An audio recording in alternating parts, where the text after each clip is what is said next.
తెలుగు సినిమాలకి సక్సెస్ఫుల్ లేవు, డబ్బింగ్ సినిమాలే చూస్తున్నారు అనుకుంటున్న టైంలో వరుసగా ఈ మధ్య 2 పెద్ద సినిమాలు రావడం, 2 చాలా సక్సెస్ఫుల్గా రావడం ఇండస్ట్రీకి చాలా సంతోషాన్ని, ముఖ్యంగా ఇండస్ట్రీకి ఒక బలాన్ని ఇచ్చాయి.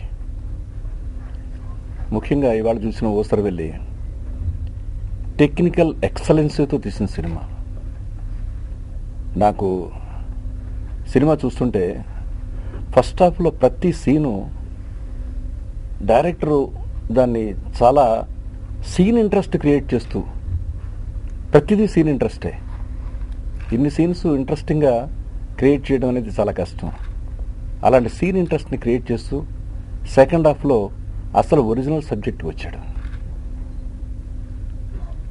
చాలా అంటే ఎఫర్ట్, టోటల్గా ట్రీట్మెంటు, స్క్రీన్ ప్లే మీద పెట్టిన ఎఫర్టు చూస్తున్నంతసేపు ఎక్కడ నెక్స్ట్ ఏం జరుగుతుంది అనే ఒక క్యూరియాసిటీని బాగా మెయింటైన్ చేశాడు. I have to appreciate Surender Reddy. చాలా కష్టపడ్డాడు సినిమాకి. చాలా రేజర్స్ ఎడ్జ్ మీద ఉన్న సబ్జెక్ట్ ఇది. ఈ సబ్జెక్ట్లో ఏమాత్రం అటు ఇటు వెళ్ళిన హీరో క్యారెక్టర్ నెగిటివ్ అయిపోవడానికి ఎక్కువ ఛాన్సెస్ ఉన్నాయి. అలా కాకుండా చాలా ఆ క్యారెక్టర్ని పాజిటివ్గా లైక్ చేసి ఆడియన్స్ రిసీవ్ చేసుకునే యాంగిల్లో తీసుకెళ్ళాలంటే డైరెక్టర్ కత్తి మీద సాగు లాంటిది. అలాగే చాలామంది కథ ఏముందన్న వాళ్ళకి, నాకు బయట చూసిన వాళ్ళు మొట్టమొదటి అన్నప్పుడు ఇప్పుడు చూస్తే అనిపించింది చాలా చక్కని ప్లాట్ ఇది. ఏ అమ్మాయి అయితే ఒక టార్గెట్ ఇచ్చిందో ఆ అమ్మాయి టార్గెట్ని అడ్డం పడ్డం అనేది చాలా చాలా బాగా ట్రీట్ చేశారు. ఇక తారక్ వస్తే హీరోగా ఎంత ఎనర్జెటిక్గా చేశాడో చెప్పలేను. చాలా ఎనర్జెటిక్గా చేశాడు. ఎందుకంటే ఆ క్యారెక్టర్ డీల్ చేయడం, ఆ క్యారెక్టర్ యాక్ట్ చేయడం అనేది చాలా కష్టమైంది. ఏమాత్రం నెగిటివ్ షేడ్ వచ్చినా ఆ క్యారెక్టర్ జనంలో సింపతి పోగొట్టుకుంటాడు.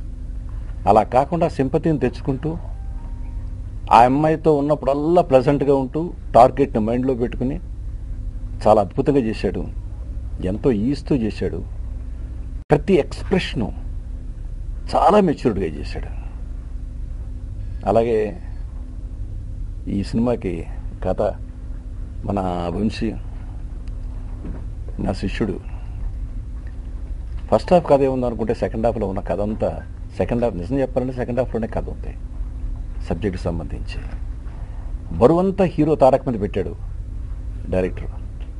అలాగే నెక్స్ట్ తమన్నా మీద పెట్టాడు. ఆ అమ్మాయి ఈ మధ్య చాలా రొమాంటిక్గా చేసుకుంటా చాలా సినిమాలు బాగా చేసింది. బట్ ఈ సినిమాలో మాత్రం పెర్ఫార్మెన్స్కి ఎంత ఛాన్స్ ఉందో ఆ అమ్మాయికి చెప్పలేను. అట్లాగే గెటప్స్ కూడా ఎప్పుడెప్పుడు అవసరం. ముఖ్యంగా ఆ అమ్మాయికి ఆపరేషన్ చేసిన తర్వాత ఇచ్చిన గెటప్ వచ్చేసరికి డైరెక్టర్ ఎంత కేర్ తీసుకున్నాడో గెటప్స్లో అనేది అనిపించింది. Especially last 20 minutes spell bound. అంత టెన్షన్ క్రియేట్ చేశాడు. ఇది పిక్చరు కమర్షియల్గా ఎంత బాగుందో ఆల్రెడీ ఇట్ ఈస్ ప్రూవ్డ్.